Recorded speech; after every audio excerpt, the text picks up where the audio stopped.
हाय रे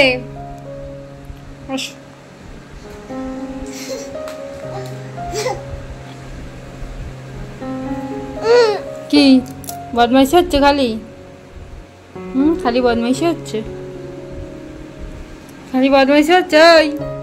good evening everyone বং ক্যানভাসের নতুন একটা ব্লগে তোমাদেরকে জানাই মোস্ট ওয়েলকাম।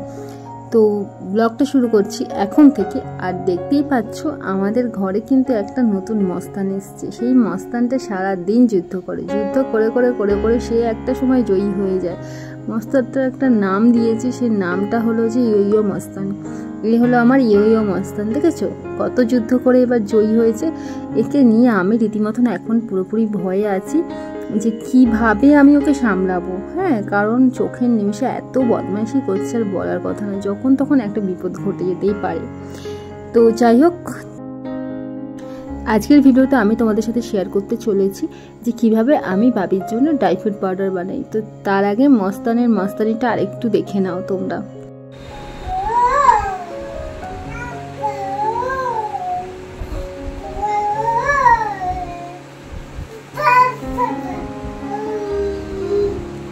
ওই কি হচ্ছে এটা? পড়ে যাবি তো? হ্যাঁ পড়ে যাবি তো। রিসেন্টলি অনলাইন থেকে বাবির জন্য একটা ব্রাশ অর্ডার করেছিলাম। বাবির যেহেতু এখন অনেকগুলোই দাঁত উঠে গেছে, ওপরে 4টে নিচে 2টো, প্রায় 6টা মতন দাঁত ওর হয়ে গেছে। তো এবার থেকে একটু ব্রাশ করাতে হবে। আর ও যেহেতু এখন ছোট, এই বয়সে তো আর সেই ব্রাশ দিয়ে ব্রাশটা করবে না। তো সেই কারণে একটা সিলিকনের এরকম ব্রাশ আমি অর্ডার করেছিলাম। দেখতেই পাচ্ছ ব্রাশটা ভীষণই সুন্দর, একেবারেই লেগে যাবার ভয় নেই। ভীষণ সফট সিলিকন যে টাইপটা, পুরো সিলিকনেরই জিনিসটা আছে। এটা আঙুলের মধ্যে ঢুকিয়ে এই দিক দিয়ে ব্রাশ করানো যাবে একদিক দিয়ে, আর যে নিচের পোর্শনটা দেখছো ওই দিকটা দিয়ে জিপটাও পরিষ্কার করে দেওয়া যাবে। তো জিনিসটা বেশ সুন্দর, এরকমই এসছে বক্সে। প্যাকেজিংটাও ঠিক এরকম যেমন তোমরা দেখছো তেমনই। আমি বাবিকে এটা প্রতিদিন ইউজও করাচ্ছি, ভালো, খারাপ নয়। ড্রাই ফ্রুট বাচ্চাদের দুরকমভাবে খাওয়ানো যায়। একটা হচ্ছে খাবারের সঙ্গে মিশিয়ে যে কোনো আলাদা একটা করে, এছাড়াও একটা পাউডার বানিয়ে রেখেও ওটাকেও খাওয়ানো যায়। তো আমি দুরকমভাবেই খাওয়াই, তবে কি বেশি সুবিধা যে এইভাবে পাউডারটা বানিয়ে রাখা। তো দেখো আমি আজকে যেগুলো ইউজ করছি, আমন্ড বাদাম, আর দেখতেই পাচ্ছ কাজু আর আখরোট আছে। আমি এখানে 3টে বাদাম নিয়েছি, চাইলে এখানে পিস্তা বাদামও নিতে পারো।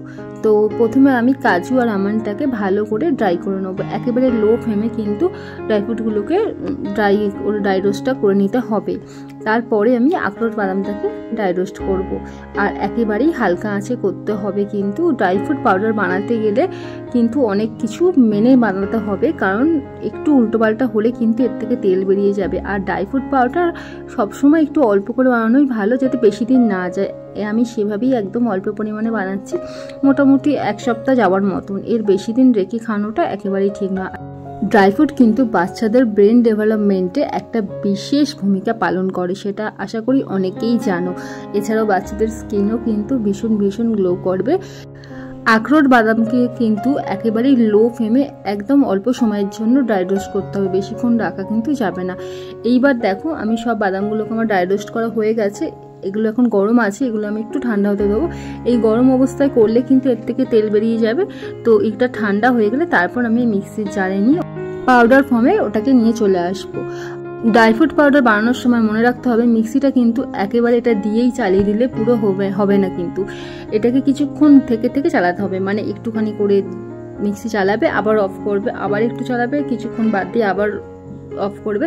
এইভাবে কিছুক্ষণ, মানে 4-5 বারে অল্প সময় নিয়ে এটাকে করতে হবে। একেবারে দিলে কিন্তু, একেবারে যদি মিক্সিটা চালাতেই থাকো সেক্ষেত্রে কিন্তু ওটা পুরোপুরি তেল বেরিয়ে যাবে। দেখো আমার ড্রাই ফ্রুট পাউডারটা রেডি হয়ে গেছে।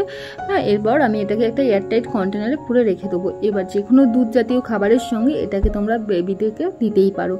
1 চামচ করে এটা খাবারের সঙ্গে মেশানো যেতে পারে। প্রথমেই 1 চামচ করে দেবে না, হাফ চামচ করে দিয়ে দেখবে। 6 মাসের পর থেকে কিন্তু এই পাউডার খাওয়ানো যাবে না। 6 মাস হলে শুধুমাত্র আমন্ড পাউডার ইউজ করা যাবে। লাইক, কমেন্ট, সাবস্ক্রাইব করতে কিন্তু ভুলো না। তো চলো টাটা।